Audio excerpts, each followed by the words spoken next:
Messieurs, dames, Tanguy Koki.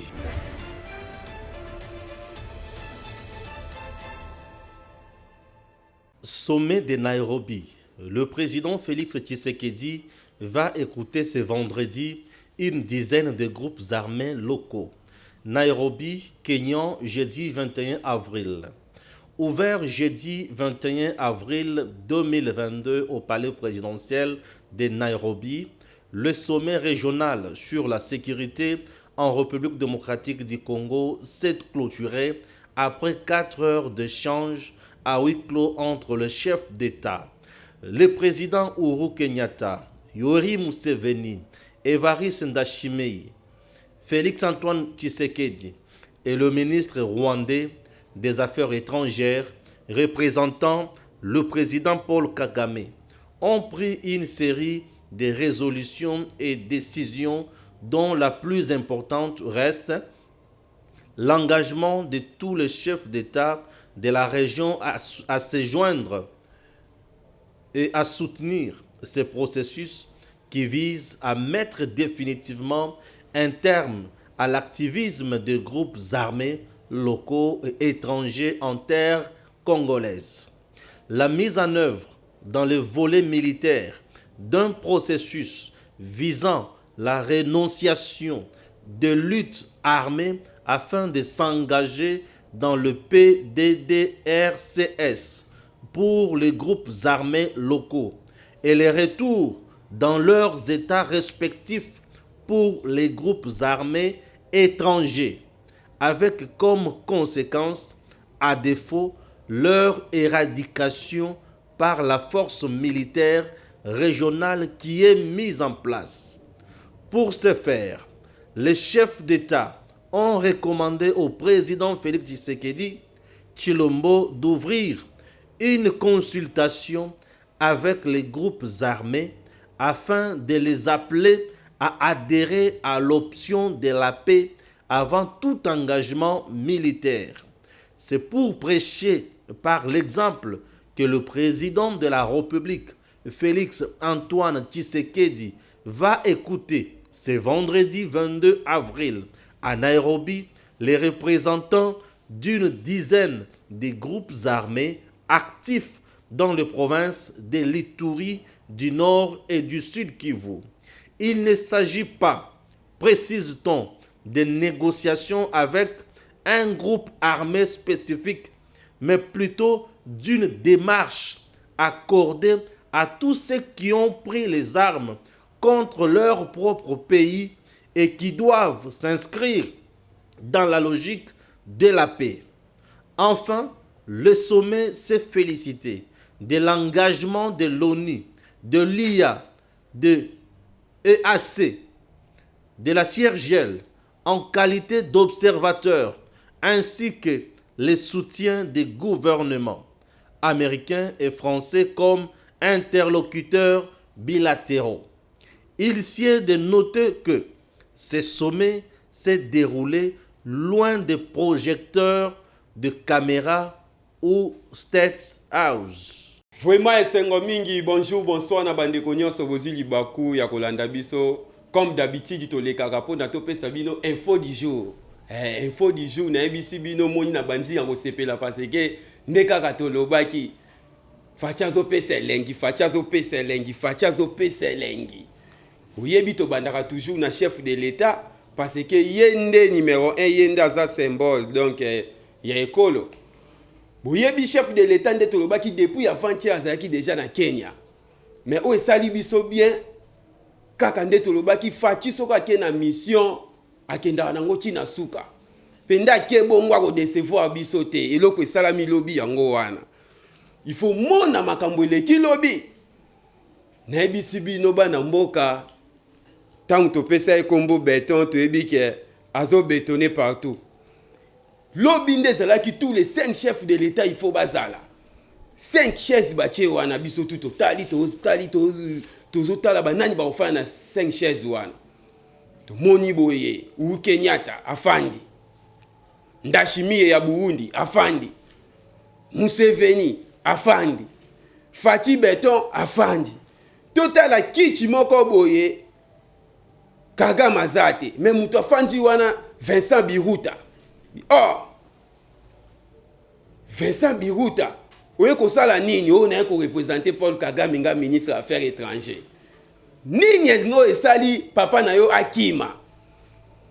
To baka politique il faut tala kango na basini Kagame akimi pamba te. Kagame akimi pamba te na yebisi bino donc o kaka mambu masobele.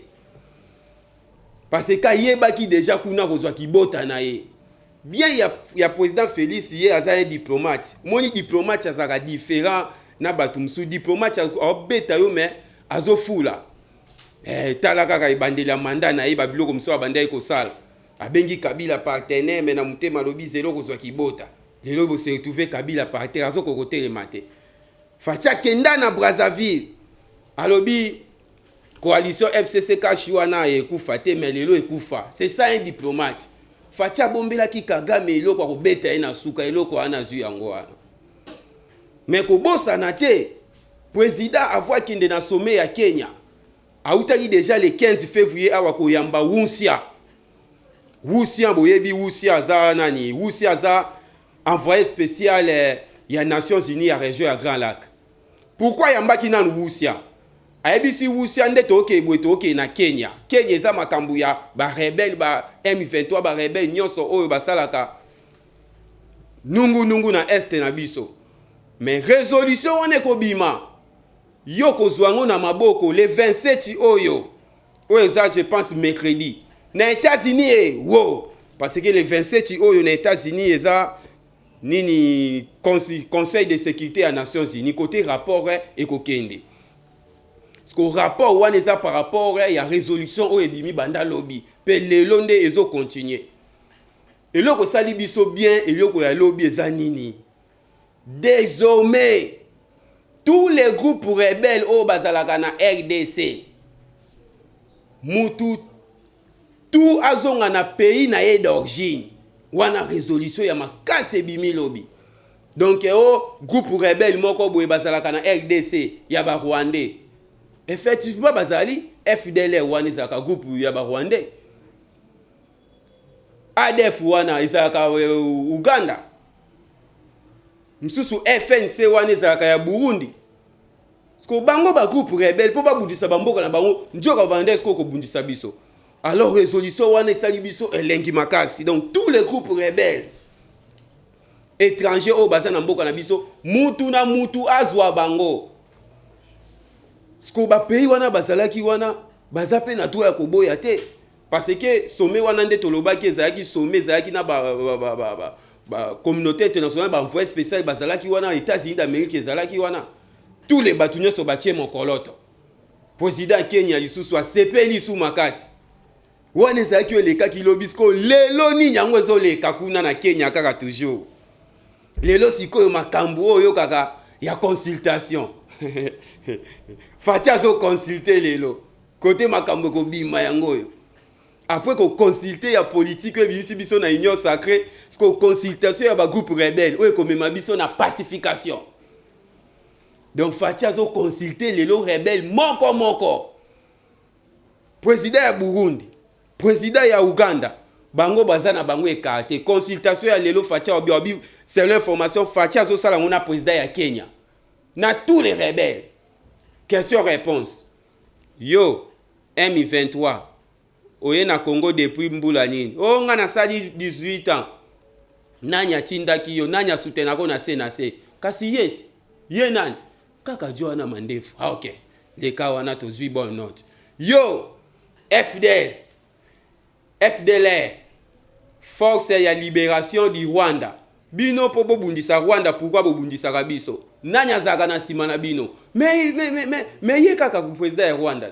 Boze la wana. Donc consultation lelo eza opesi mbwambwa boy. Opesi mbwambwa boy. Toyebisaki bino mwana nko ya zankoi. Facha kendaka malembe. Tango ko beta kibota abu pia. Il faut boyeba ke Kagame mi yebela kitika na kima. Penano akimi bien te.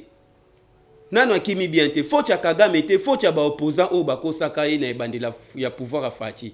Ya kenda epe na rich mewana. Kagame tango azoyoka ka bapoza wana bazolobaka fatie champion fatie nini yo ye pa sepela ah c'est kazali ke champion ah c'est que non salika ande na sala Kabila or abosani te ke mwana nkoya zankoyi fatie cha kocha kutaki réalité bi ke armée o eza infiltré tout na système de génie nya salaki aibi ke armée o na kuti 500 généraux mais na 500 généraux wana 300 bazaba rwandais il faut étouffer bango acha umuzwa système moko mona 500 Congolais baké formation na Israël. Pour 3 mois baye. 1000 Congolais baké formation na nini. 3 mois baye. Misusu na minute otolo baza na États-Unis. Ko tant que ba Congolais bazoya bakomi ko étouffer ba Rwandais wana. Ba mucha bango panji likolo. Wana posala ngo il faut zala kaka mutu abima na école.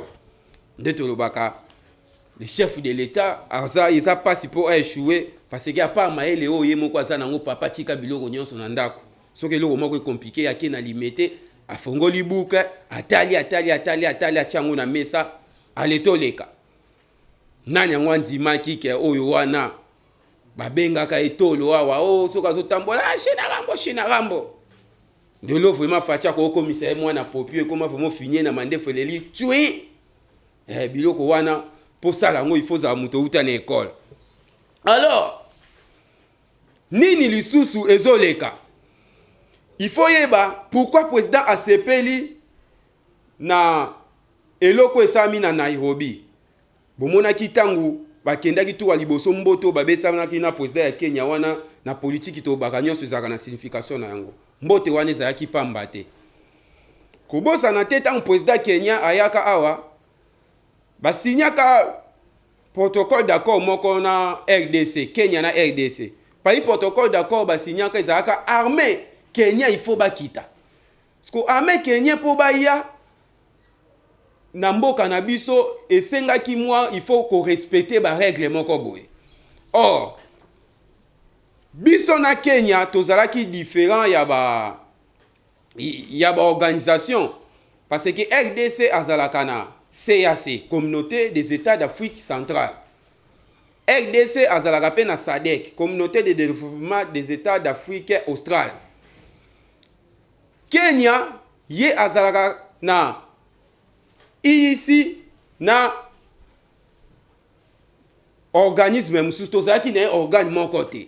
Alors tangu président Kenya salaki annonce wana na président Félix que armée Kenya il faut baya awa armée Kenya il faut baya awa ba pays wana lokola Rwanda asepela kite abi non Kenya ko sala boete o eza donc a violer ba mibeko na biso comment RDC aza membre ya ICT ye azwa ba soda apesa RDC aya ko bunda na RDC donc impossible ya omoni fati ya obaka non il faut RDCP à côté na ICT ICT la qui communauté des États de l'Est, c'est-à-dire des États de l'Est. C'est la raison pour laquelle, au moni parmi Yakoro et Bimi Lobby, Balobi Boy, force régionale, va créer force moko régionale. Force régionale, ou est un pays où est ici, communauté d'Afrique de l'Est. Donc, force wana, bakoya pona ko chasser ba groupe rebelle oyo baza teti. Parce que supervision n'angwe ko salama na RDC. Donc au kaka Paris gagné, Paris Fatia Kei azongi papa aye na chassé. Kagame azui kibota. De loko wana il faut salango il faut zala un grand diplomate. Turubaki est diplomate abimisaka position na été et couper sa adversaire mayele. Il faut au flatter na adversaire pour aye batte.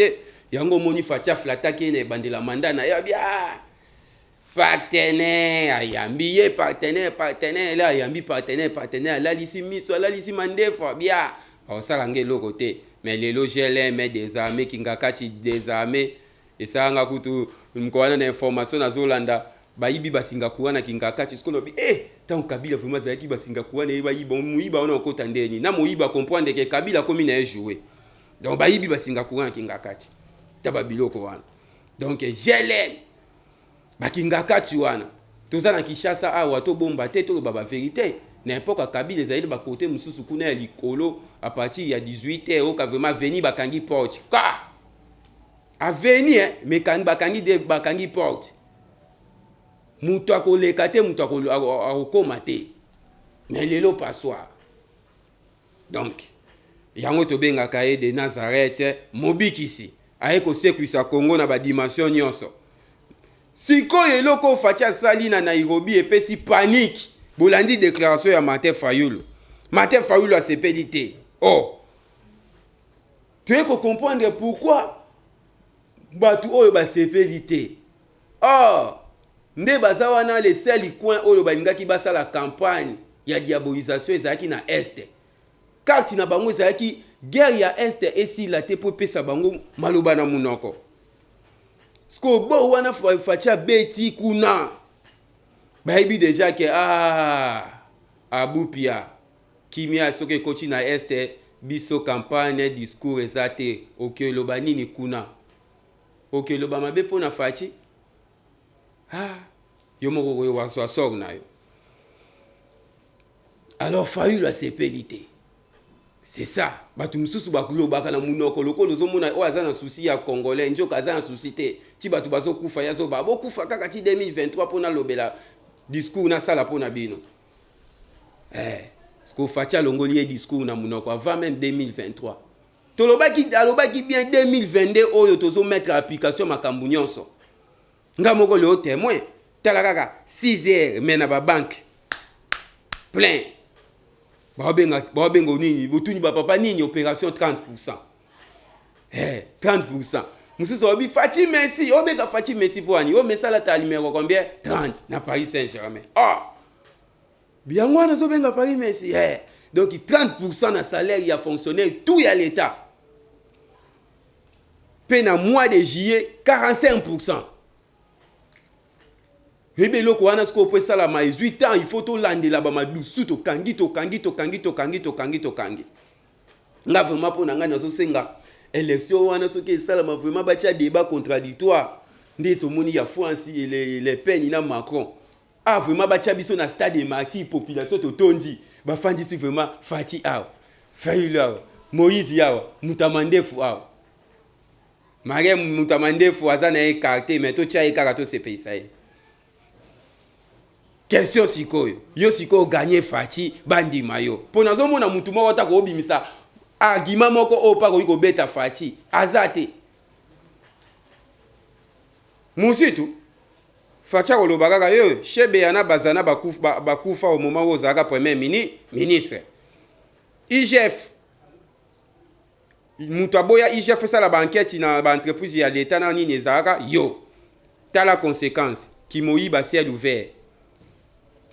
Banquette ezobima seko bima ba fictif et pas une fonction publique wana dia muzito aza écarté Moïse Katumbi yokutu koloba te Den Getler avoama na époque na yo na Kabila yo za mutu asagisaka te mutu akabolaka d'ailleurs tango zaka gouverneur otiaka mezi moko pokota na Katanga il faut za nani na visa so y passeport na visa donc yo déjà écarté bon motango ba ko me pas Mutamandefu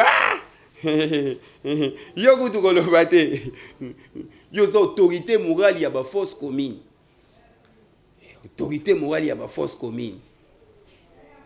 yo kutu seto banjo tangela yo na debe ko kata na population aux na stade de Martyrs banjo beto mabanga. Parce que sali tout ya mabe otozo vivre oyo seye. Mais bato ebele batiaka ye babosa na katangu ye asali 18 ans na kacha 18 ans na Moïse aza na part na ye.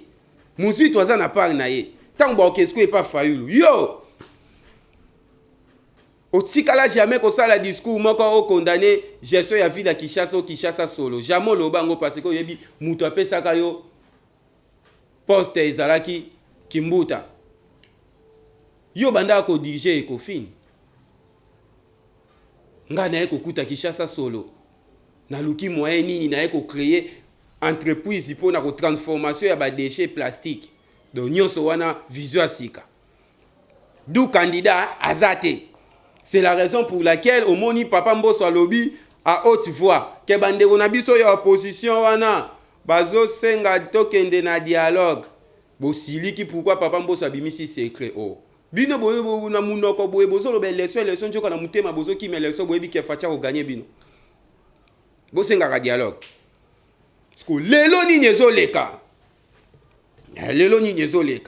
oyebi lelo na assemblée nationale lelo eza opesi mbwambo aboyi d'ailleurs papa mboso déjà sali annonce lobby depuis hier parce que lingala ezalaka vraiment moins compliqué donc lobby na lobby omonaka ezaka lobby donc depuis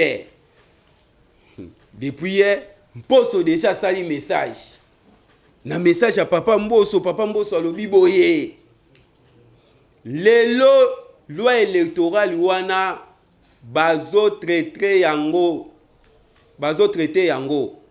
avec ou sans opposition ezoleka bogangi o ditati combien de lois au bino bo vota et na époque na bino oyo ba opposa ba participer te na époque na bino ezaki sukali oyo lonaki yango ano kobuka lelo oyo papa mboso alobi tous les députés ba siégeaka te bazo longola bino boleli règlement de comptes Mouchebe ko so ange Mouchebe quoi so Mouchebe quoi azo ba pe règlement de comptes na yo muta pepe ide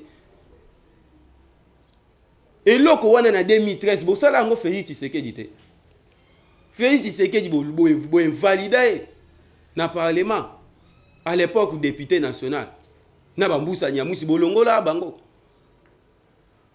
na époque wana obemina kwa tonji président ya assemblée nationale oyo loni yango kofuta tozoke na bino malembe parce que boyebaki te bosala faire na mwana nkoi oyo bobengaki ye marionnette bobengaki ye tout lelo akomi dictateur wani sana nu avant go papa mboso kodia biso tozo soutenir eloko wana loi électorale wana eleka loi électorale wana eleka parce que yango nde clé boa tu veux comprendre tant ba comprendre déjà que loi électorale wana soki leki ekoboma biso batie déjà mbongo na mesa bapesi quelques députés moko mbongo po bakotisa papa mboso kodia motion mais parmi batu bakotisi motion ya okoyisa papa mboso 80% ya ba député ya Kabila na ndambu ya Moïse Katumbi ya otolobaka batu wana bokule botolobaka wana union sacrée bolongolaka bakatumbi wana na union sacrée baza ba hypocrite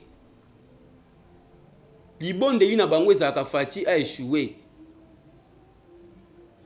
Fati a échoué mais yo Katumbi longolaka idée na yo un jour okokomaka chef de l'état na mboka oyo ata na ndoto kokomaka te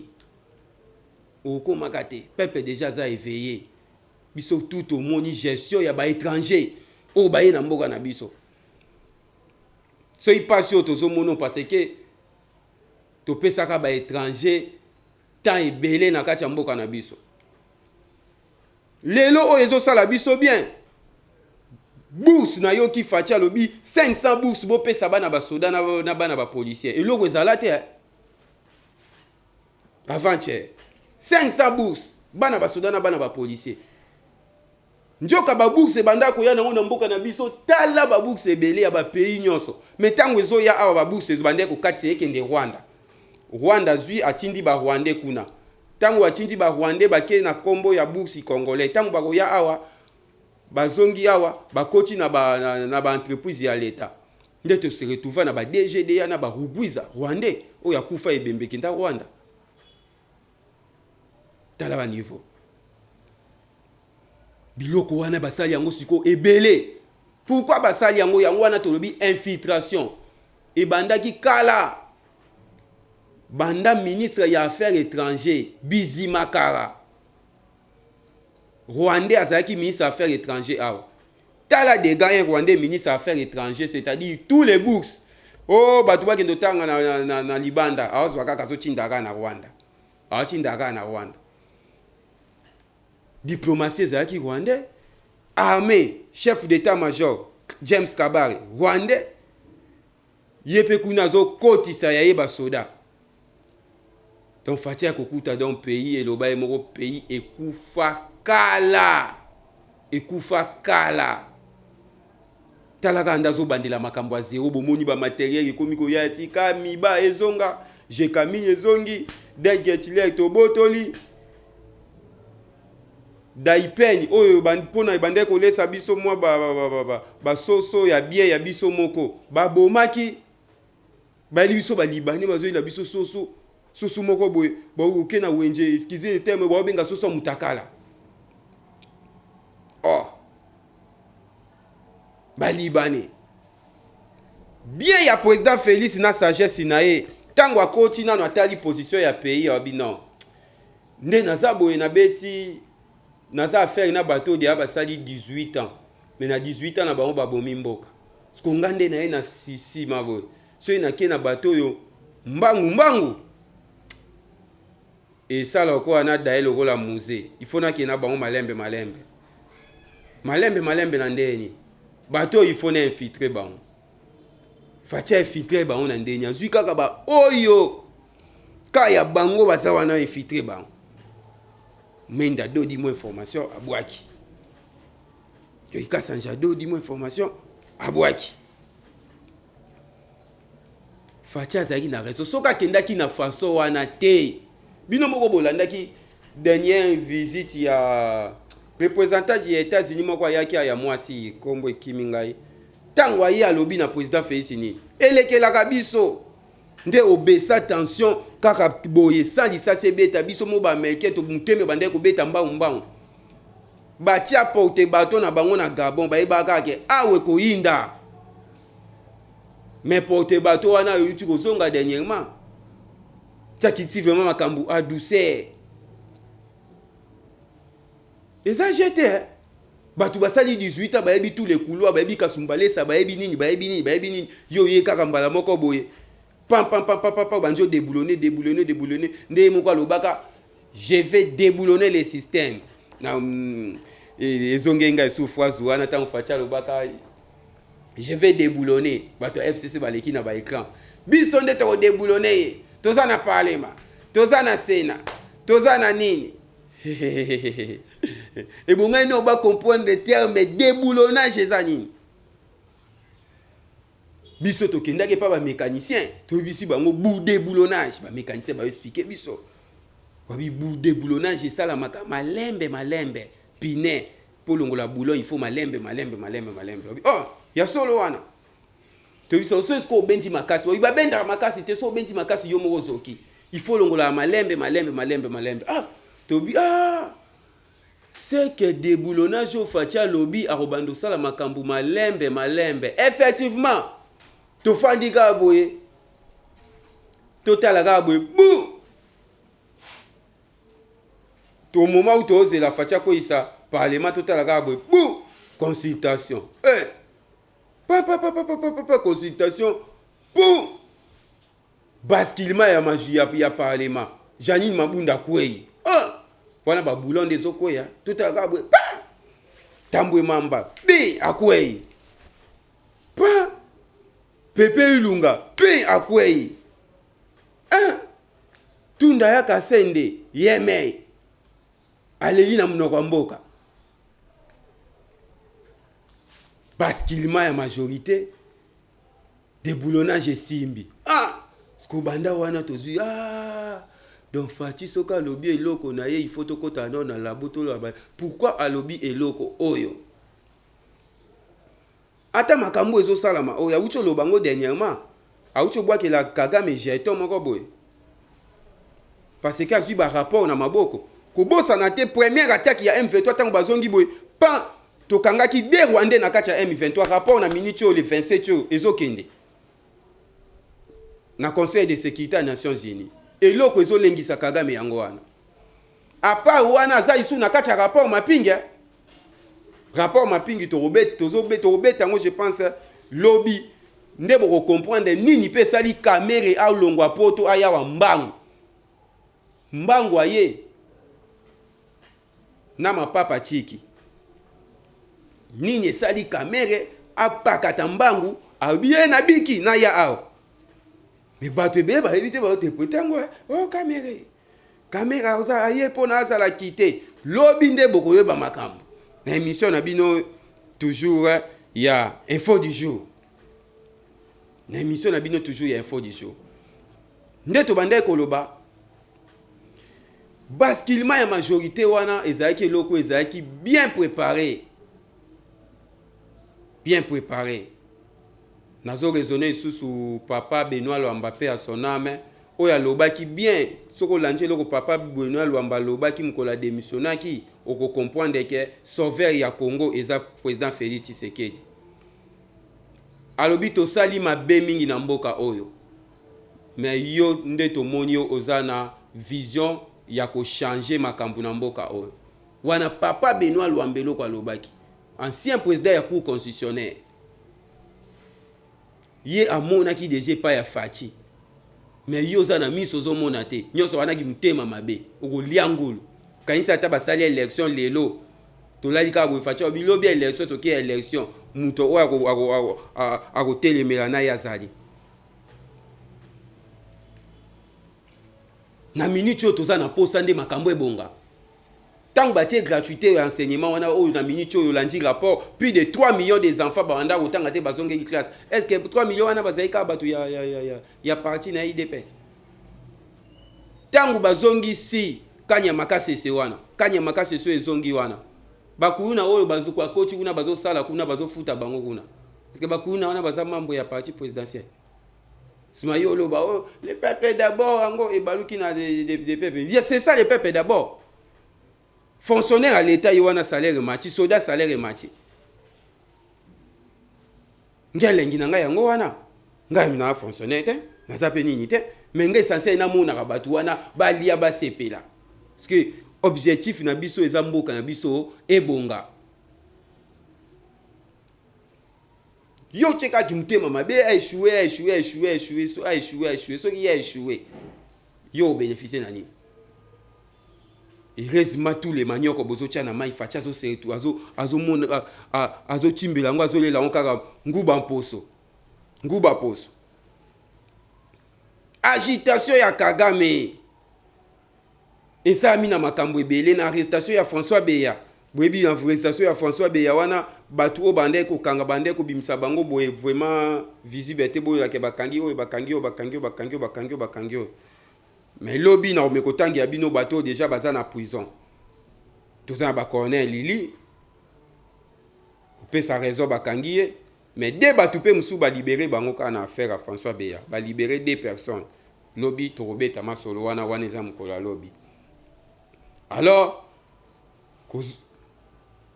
bana mboka il faut comprendre loko moko toujours na information na biso ya journée to lobaki biso toza wana pona kotelemela mutu tu azolinga mboka na biso ke liboso te azala oyo na opposition azala na majorité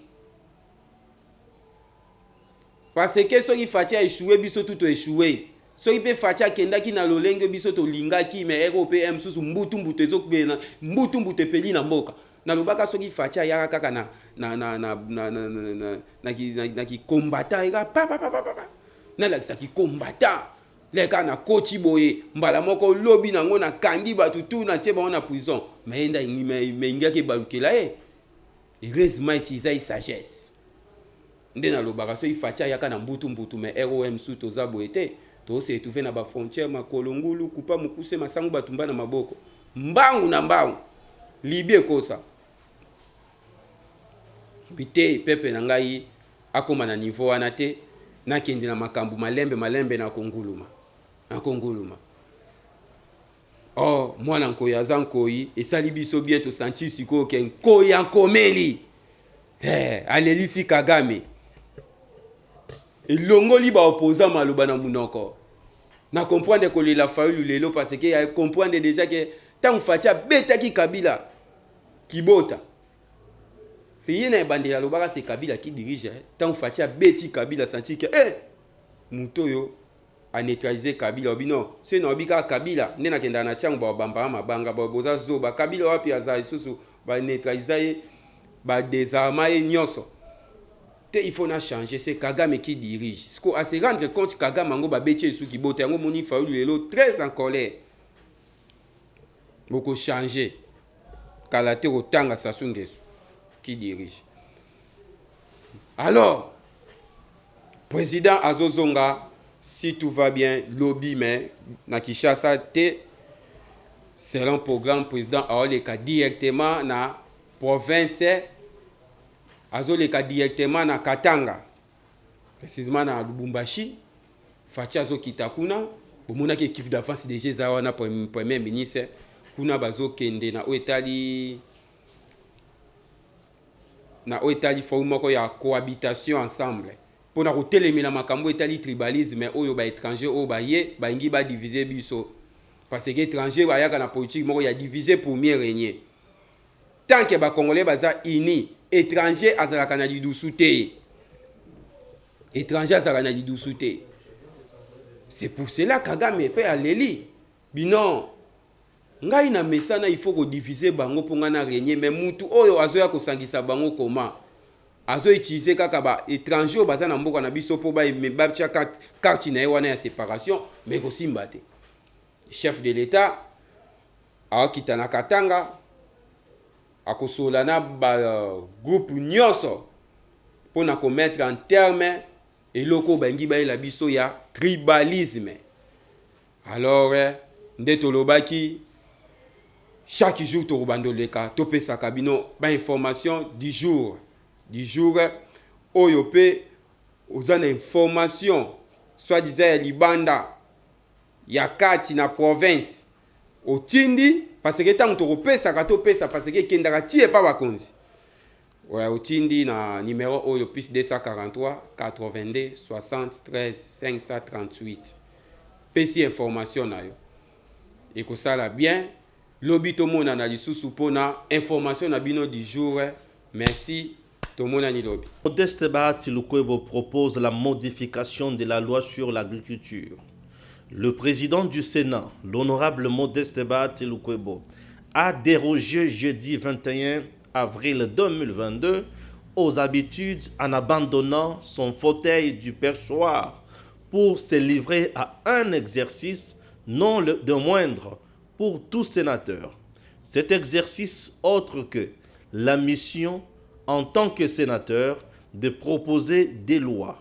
L'honorable Modeste Bahati est l'initiateur de la proposition des lois modifiant et complétant la loi du 24 décembre 2011 portant principes fondamentaux relatifs à l'agriculture, car cette loi, déjà promulguée depuis 2011 et mise au frigo, n'a jamais été appliquée. À travers la modification que vient de proposer le speaker de la Chambre haute, le projet de loi initié par l'honorable président du Sénat vise à créer les conditions d'application de la dite loi afin d'ouvrir cet important secteur aux investisseurs et de favoriser la diversification de l'économie congolaise comme le souhaite le chef de l'État Félix-Antoine Tshisekedi Tshilombo.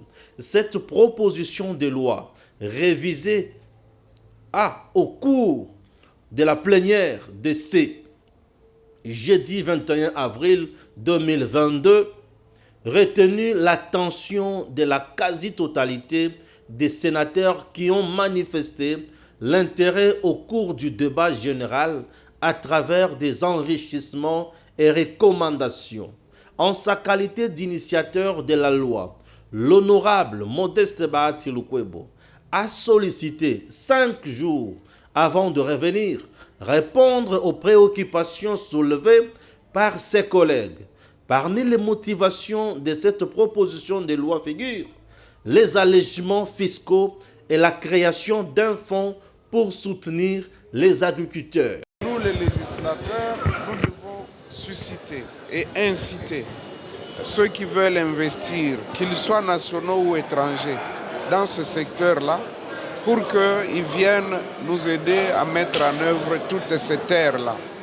Voilà pourquoi nous avons constaté que la loi qui a été promulguée depuis le 24 décembre 2011, la loi 11.022 sur l'agriculture, n'est pas d'application parce qu'il y a certaines dispositions qui rendait l'application quasiment impossible. Vous ne pouvez pas appeler quelqu'un, vous lui dites vous venez investir chez nous, mais c'est nous qui allons être majoritaires dans votre capital, alors que nous n'avons pas amené le capital.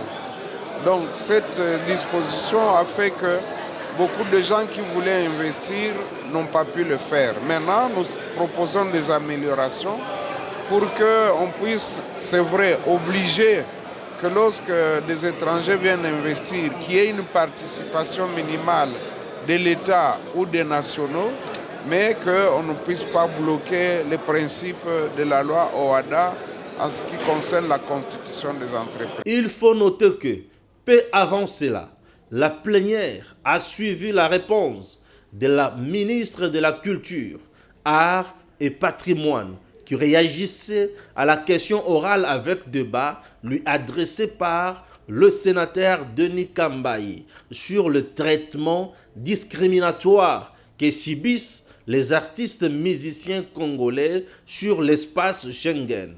L'auteur de la question orale a recommandé à la ministre d'organiser une table ronde avec la diaspora congolaise afin de mettre fin à cette situation préjudiciable pour les artistes musiciens de la République démocratique du Congo.